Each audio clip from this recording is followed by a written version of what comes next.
Muy buenos días. Hoy en su programa Lo que ellas quieren para cerrar la semana, platicaremos sobre la conciencia, cómo el mundo es una imagen de nuestro cerebro. Quédese con nosotros, está usted en el 91.5 de FM Zona 3. Comenzamos. ¿Por qué los hombres somos como somos? ¿Cómo podemos tratar y entender mejor a una mujer? ¿Cómo saber lo que ellas quieren? Zona 3 presenta un programa cuyo nombre lo dice todo. Lo que ellas quieren, con la doctora Alicia Soltero.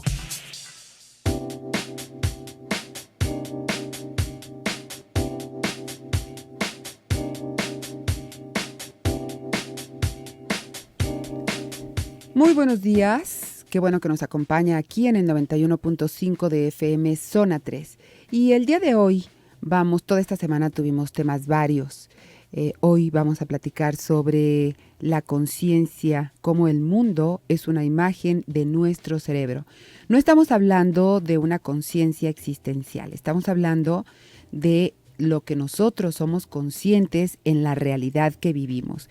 Y le voy a tener que dar primero una explicación para entrar en tema sobre cómo somos conscientes del mundo en el que nosotros vivimos. Y nos vamos a fijar, por ejemplo, en un sonido. Y sabemos que este sonido se caracteriza por una frecuencia vibratoria específica y que el sonido se desplaza de una manera análoga a las ondas concéntricas y todo esto que viene desde la física, ¿no? En realidad, lo que entra en nuestro oído, lo que nosotros percibimos como sonido, simple y sencillamente, todavía no es un sonido, sino una vibración que es interpretada como un sonido en la conciencia. Por ejemplo, hay silbatos para perros que cuando nosotros los tocamos, no emiten un sonido que nosotros podamos escuchar, pero que nuestro perro sí. Nuestro perro levanta las orejas e inmediatamente viene al llamado del silbato. Bueno, claro, si está entrenado con esto, ¿no? La realidad es que el hecho de que nosotros no podamos percibir ese sonido no significa que no exista. Imagínese, ¿eh? Lo mismo sucede con... Madre Santa. Lo mismo sucede con el asunto de la luz, de todo lo que vemos nosotros, ¿no? También pasa exactamente lo mismo. Los colores que vemos son únicamente una interpretación que hace nuestro cerebro sobre una gama, una masa amorfa de colores. Pero nuestro cerebro, a través del ojo y del nervio óptico y del cristalino y de la córnea y de la retina y de todos estos mecanismos que utiliza el ojo, interpreta eso. Los animales, por ejemplo, pueden percibir olores que nosotros no alcanzamos a percibir. Tienen en su trufa, son como miles y miles y miles de celulitas que están destinadas para detectar determinado olor que para nosotros no. Usted puede, por ejemplo, estar en la cocina y de hecho vi un meme con esto que le voy a platicar. Llega el cartero y muy probablemente ni enterado. Usted toca en la puerta y probablemente ni enterado, sigue dormido. Pero si usted abre un paquete de galletas o abre el refrigerador y saca el jamón o el pollo o lo que sea, su perro de inmediato está por un lado de usted, ¿no? Usted dice, ¿cómo sabe que hoy hice de comer tal cosa que tiene hueso? ¿Por qué lo detecta? Él puede detectar todos los condimentos y todos los sabores de un alimento como nosotros no podríamos. Nosotros detectamos solamente algunos, pero ellos detectan todos. Y no porque no los detectemos, no existen, ¿sí? ¿Qué es lo que sucede entonces? Todo esto se lo explico porque quiero llegar a este punto. Cada uno de nuestros sentidos, el oído, el olfato, el tacto, se construye fisiológicamente para ser sensible a una gama vibratoria determinada. No todos los sentidos están constituidos para todas las gamas. El tacto está constituido para determinadas ondas, el oído, el olfato. Entonces, imagínese que cada uno de nosotros tiene este sistema de forma individual. Hay personas que son, de verdad hasta les decimos naricitas, porque perciben olores que nosotros no podríamos percibir. Y hay personas que escuchan cosas que nosotros no alcanzamos a escuchar, que dice, es que hasta en el murmullo puede entender lo que están diciendo.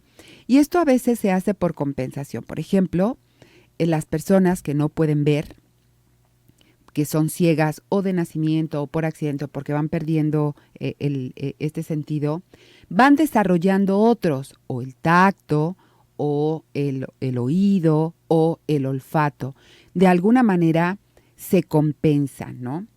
Colores, sonidos, olores, el gusto, los objetos que nosotros conocemos no existen como tal y como lo estamos percibiendo, tan solo existen frecuencias vibratorias específicas que los van a caracterizar. Es en el cerebro donde se crea la realidad. Y aquí esto ya es algo que nos viene a dar un poquito de más interés en el tema. Es en el cerebro donde nosotros creamos la realidad. Fuera de nosotros, tan solo hay una masa, haga de cuenta un océano vibratorio único. Esta parte del universo que se nos aparece con la ayuda de algunos de nuestros 5 sentidos es el resultado de estructuras propias de nuestro cerebro y de nuestro sistema nervioso. Y esta organización concreta es propia de cada especie. Esto sucede con las moscas, sucede con los gatos, sucede con los perros, con los peces, con todos, con los leones, ¿no? Pero nosotros tenemos una ventaja, y la entrecomillo como ventaja. Tenemos una parte de nuestro cerebro que los animales no tienen, que es el neocórtex. Los animales no lo tienen y nosotros sí. Y el neocórtex es lo que nos ayuda a razonar, ¿no?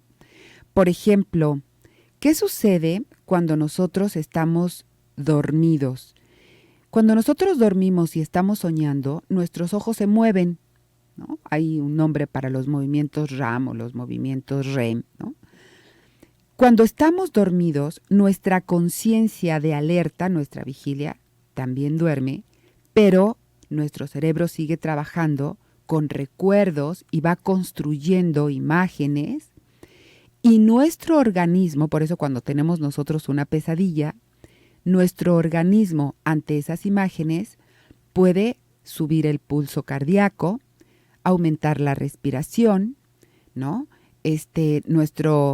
Nuestro cuerpo muchas veces empieza a sudar o se pone frío. No está pasando nada afuera, pero nuestro cerebro tiene ciertas representaciones que hace que nuestro organismo reaccione como para defensa o para correr. Si nosotros estamos soñando que nos persiguen, por supuesto que el organismo va a empezar a mandar más sangre, por ejemplo, a los músculos largos, o nuestro corazón va a empezar a latir más rápido, aunque en realidad no estemos corriendo. Es una representación. Bueno, con esto podemos comprobar que el mundo de afuera realmente tiene tan poco significado como el mundo interior. Porque para nuestro cerebro no le importa si es real, virtual, imaginario. Va a responder nuestro cuerpo ante algo que imaginamos, ante algo que nosotros soñamos. Ahora imagínese, por eso hay un libro de Gregory Bateson que se llama ¿Es real la realidad? Que está muy complicado, no crea que se lo estoy recomendando, pero él tiene una muy buena explicación de esto. ¿Es real la realidad? Lo que sucede es que cada uno de nosotros va a interpretar la realidad, es decir, lo que está afuera, desde todo un mundo interior que está constituido tanto por lo individual de nuestra constitución física, como por experiencias vividas, como por aspectos genéticos. Por lo tanto, cuando nosotros tenemos una confrontación con otra persona, con respecto a un hecho externo y nos montamos en el caballo de que las cosas así son para nosotros, pero en realidad no es que así sean en realidad. Es la interpretación que nosotros le estamos dando a un evento externo desde todo nuestro sistema. Si nosotros pudiéramos entender esta parte, créame que la vida sería mucho más sencilla en cuestión de relaciones, porque no es que uno tenga la verdad absoluta, no es que yo esté bien y tú estás mal, es que yo tengo una percepción del evento externo que a veces afina con tu percepción y entonces somos amiguitos. Pero cuando mi percepción no es tan sintónica con la tuya, entonces empezamos a tener conflicto, pero no por lo que pasó afuera, sino por estas representaciones internas que nosotros estamos haciendo desde lo individual con lo que pasó afuera.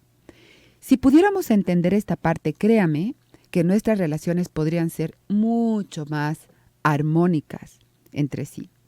Vamos a una breve pausa, pero le doy nuestras líneas telefónicas para que se comunique con nosotros y participe por el regalo que tiene producción el día de hoy para usted, que es este CD en formato MP3.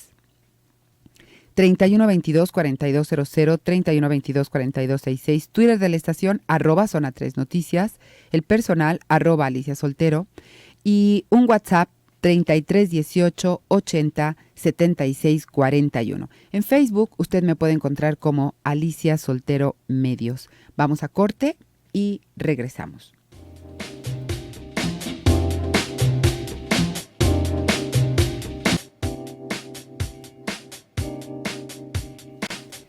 Regresamos a su programa Lo que ellas quieren. Y bueno, ¿por qué toda esta, y vaya que digo, podríamos hablar del cerebro y de sus componentes horas, pero sería muy aburrido. La realidad es que sería muy aburrido. Pero sí decirle que, bueno, Dios no se equivocó, nos hizo perfectos y nos dio cada partecita para que colaborara con otra partecita y todas en conjuntos colaboran para que estemos aquí y hagamos lo que nosotros hacemos. Pero entonces nosotros le vamos dando más importancia a una que a otra. Por ejemplo, y de aquí me paso al conflicto, ¿no? A los conflictos que nos generan este tipo de elecciones de esto o esto, en lugar de y. La y siempre va a sumar, el o siempre va a restar.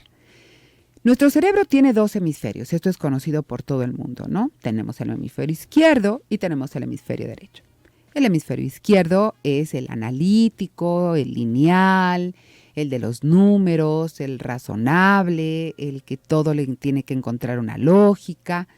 Y el hemisferio derecho es el creativo, el sensible, el que ve las cosas en forma global. Por ejemplo, para que una persona pueda escribir, el hemisferio izquierdo, por supuesto que empieza a ponerse en marcha para llevar un orden lógico en lo que escribe. Pero el hemisferio derecho es el que se va a encargar de imaginar primero lo que yo quiero escribir, cómo podría empezar de forma global, ¿no? ¿Qué me gustaría proyectar en el escrito? Y el hemisferio izquierdo lo va ordenando, pero el que imagina va a ser el hemisferio derecho. Por lo tanto, ambos se ayudan, ¿sí? Ambos son complementarios, pero al mismo tiempo son individuales, ¿sí? Se complementan, pero son individuales. Fíjese qué asunto, ¿no? Cuando nosotros tenemos un conflicto, nos conflictuamos no por lo que está sucediendo afuera, sino más bien por todo lo que estamos imaginando que podría suceder a futuro con lo que yo veo afuera. Nosotros percibimos una imagen, una cara de nuestra pareja o de nuestro hijo, y empezamos a imaginar las razones por las que tiene esa cara. Y esto sucede mucho con las personas, por ejemplo, que son miopes. Una persona que es miope tiene que hacer un gesto como de arrugar los ojos para poder enfocar. Una persona que no la conoce y le ve con el gesto fruncido, imagina ante esa imagen que está enojado.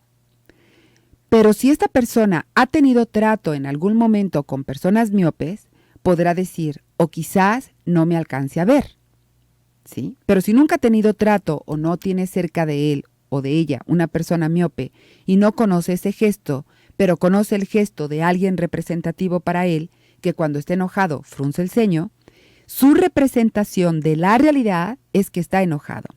Y en función de esta representación empezamos a hacer toda una serie de tesis y de hipótesis y de posibles reacciones ante la quizá reacción visceral que pueda tener el otro contra mí, ¿no? Y esto es únicamente una imagen y nuestro cuerpo empieza a responder fisiológicamente no a lo que está sucediendo afuera, sino a todo lo que yo me estoy diciendo.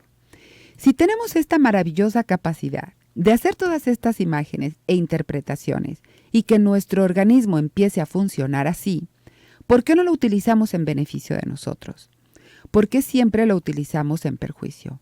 La salud, por ejemplo, es algo que nosotros podemos crear en nuestro cuerpo, simple y sencillamente imaginándola. Y también podemos crear enfermedades simple y sencillamente por estar imaginando cosas que van a enfermar a nuestro cuerpo. Piense usted un poco.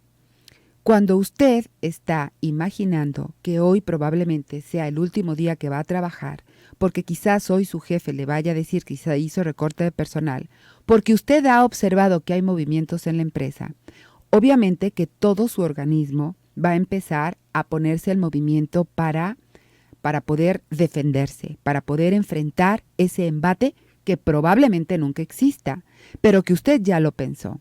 Y entonces hay un desgaste desde glándulas suprarrenales, desde la producción de adrenalina, desde el corazón que se acelera, desde que empezamos con sudoraciones en las manos, baja la temperatura, un montón de situaciones fisiológicas que generan un desgaste en el organismo. Este desgaste a la larga nos va a generar una enfermedad por algo que imaginamos que iba a pasar y que nunca sucedió, ¿no? Sin embargo, si tenemos esta maravillosa capacidad de imaginar, ¿por qué no imaginamos a nuestro cuerpo en salud? ¿Cómo me muevo? Y esto si usted está enfermo, por ejemplo, ¿cómo me muevo en salud? ¿Cómo camino en salud? ¿Cómo hablo en salud? ¿Qué cosas hago en salud? Cuando yo estoy sano, ¿de qué platico? ¿Cómo me desplazo? ¿A dónde voy? ¿Qué hago? ¿Qué como? Desgraciadamente, cuando nosotros tenemos un dolor o estamos enfermos, nuestra atención empieza a focalizarse en aquello que no funciona, en lugar de ver todo lo que sí está en funcionamiento. Por ejemplo, me puede doler el estómago, sí, pero puedo ver, puedo sentir, puedo escuchar, puedo caminar, puedo desplazarme, puedo ir al baño, puedo respirar, puedo hacer muchas funciones. Solo me duele el estómago. Pero como nuestra atención se fija en el dolor de estómago y en todas las posibles causas entonces nos cuesta mucho más trabajo tener salud. Lo mismo sucede con las relaciones, lo mismo sucede con la manera de generar dinero, lo mismo sucede con la manera de llevar a cabo un resultado eficaz a lo que estoy desarrollando.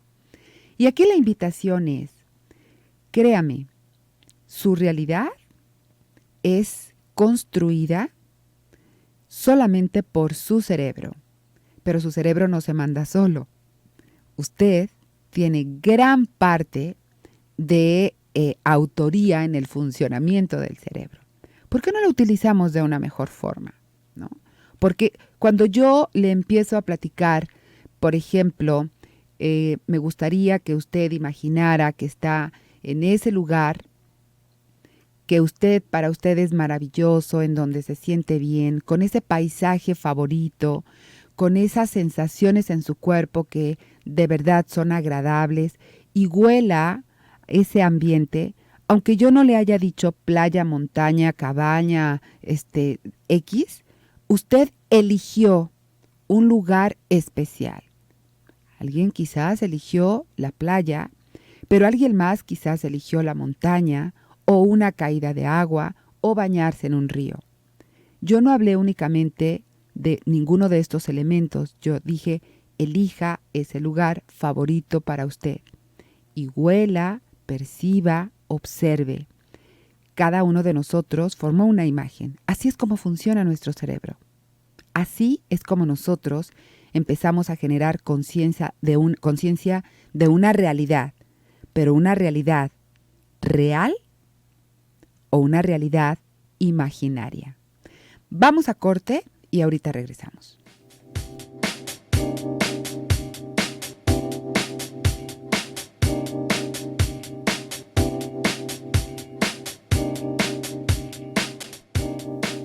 Regresamos a su programa Lo que ellas quieren y déjeme checo algunos WhatsApp que tenemos por aquí, igual que unos mensajes por inbox que me están llegando.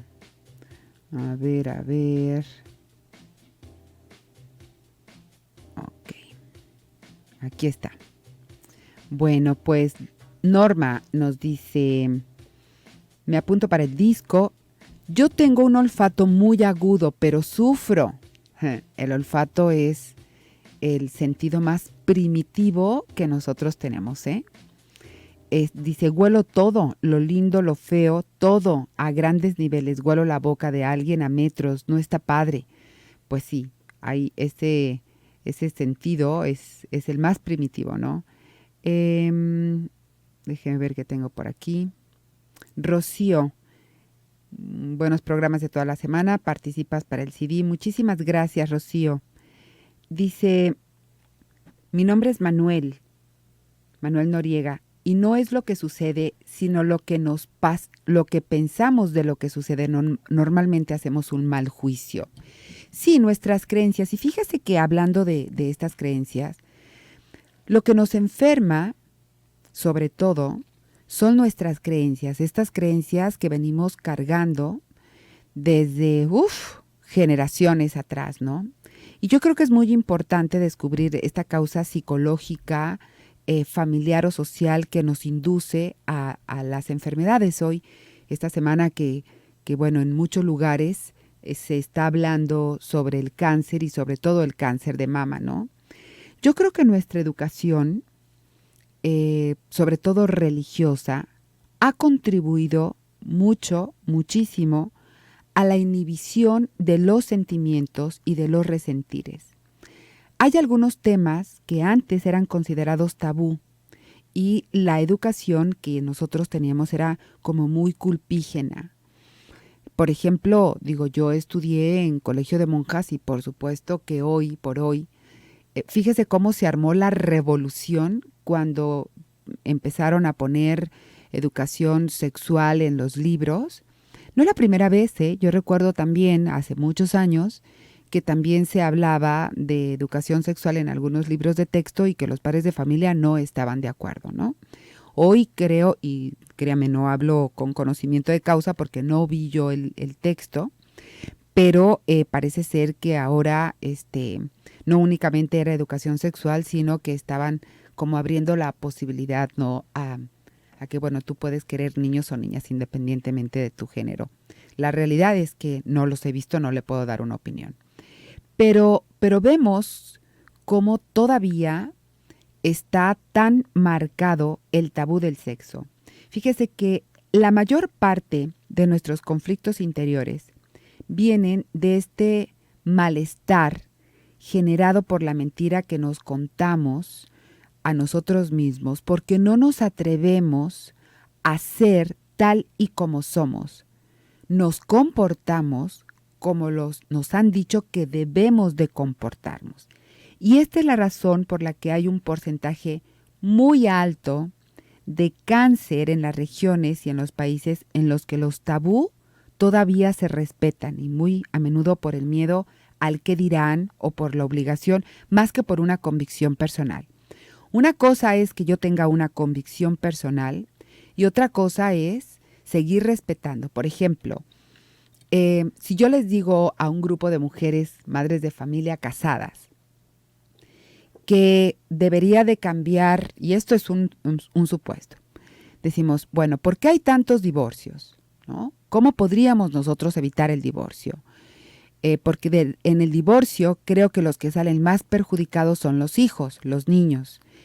Yo creo, y pondría yo una propuesta, en donde el permiso no fuera para casarte y cohabitar en una misma casa con un hombre o con una mujer. Creo que el permiso sería tener hijos o no tener hijos, ¿no? Ser padres o no. Y esto tendría, y estoy hablando de una manera muy utópica, ¿no? Y esto tendría que hacerse, por ejemplo, que una pareja vivan juntos durante 5 años y después de 5 años de ver y de conocerse y de convivir y todo eso, que se les otorgue, así como el acta de matrimonio, el permiso para procrear, para ser padres. No, bueno, las señoras están encantadas, sí, eso debería de ser, porque así los hijos. Pero cuando les pregunto, ¿quién estaría dispuesta a que su hija viviera en unión libre durante 5 años? No, ¿cómo? ¿No?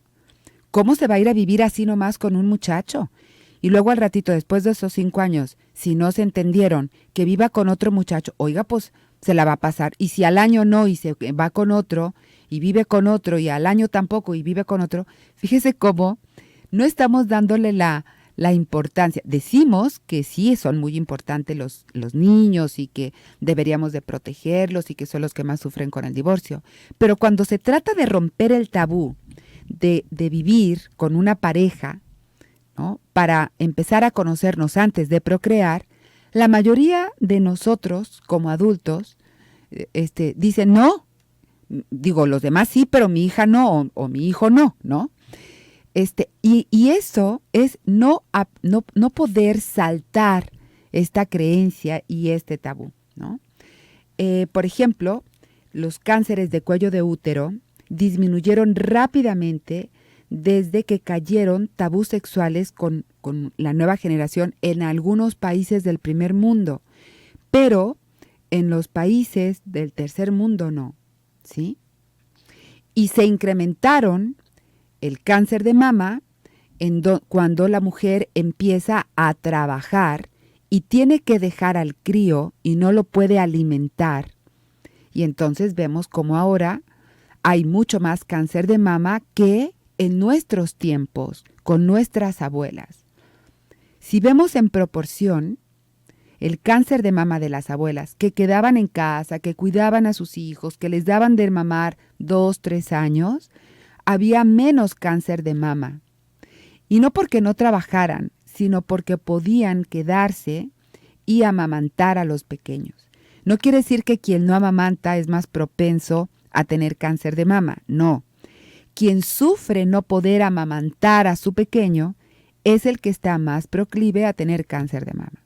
Y esto solamente está en nuestra cabecita, nada más, por el significado que le damos, porque nos quedamos con esto adentro. Pero cuando yo le digo a las personas, esto que te está molestando, tienes que expresarlo, la respuesta es, ¿y para qué si va a seguir pasando lo mismo? ¿Para qué se lo digo si no me va a entender? Para tirar la basura, punto. Para que no se quede y no lo estés rumiando todo el tiempo, desgastando tu organismo. Solo para eso, ¿sí? Bien, vamos a corte, ahorita regresamos.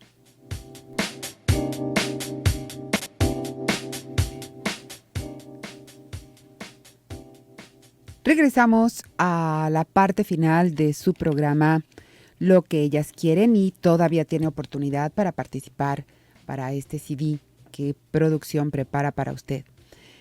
Déjame veo. Dice, me salgo del tema. Quisiera pedirle tomara un tema especial, los niños y su ambiente de violencia. No sé cómo hacerle para que mi hijita asimile y sepa vivir con noticias del tamaño de gente amputada, jueces que les disparan en la nuca, magistrados que sacan maleantes de la cárcel. Es imposible que no se den cuenta, pero posible que sean como vivir con ello. Jesús Molina. Muchas gracias, Jesús. Sabe que los niños no tienen que ver televisión, mucho menos noticias. Angustia muchísimo. Yo no sé, de verdad, ellos ni leen los periódicos, ni nada de eso. Los niños tienen que jugar, no tienen que ver noticieros. No los podemos, dice, ¿cómo los niños y su ambiente de violencia? ¿Cómo hacerle para que mi hija asimile y sepa vivir? Dios nos favorezca. Ojalá nunca nos acostumbremos a esta violencia, ni la asimilemos, ni aprendamos a vivir con ella. De verdad pido a Dios que no sea así, porque entonces nos vamos a comer unos a otros, ¿no? Al contrario, yo creo que necesitamos hacer una ola en donde empecemos a educar a nuestros hijos en el amor, en la compasión, no en la tolerancia. Créame que yo estoy totalmente en desacuerdo de educarlos en la tolerancia. La tolerancia siempre quiere factura, ¿eh? Pero sí en la aceptación, en la compasión, en el amor, en la caridad por los demás. Creo que esa sería nuestra tarea y no que terminen por asimilar que hay violencia. Ojalá no nos acostumbremos jamás a esto, ¿no? A que mutilen personas, a que desaparezcan mujeres, a que... No, creo que lo que yo le diría sería al revés, ¿sí? Felicito, me gusta anotarme para el CD, muchas gracias. El tema de la adaptación del pensamiento y de las posibilidades del cerebro es fascinante. Saludos y felicidades. Muchas gracias, Emilio.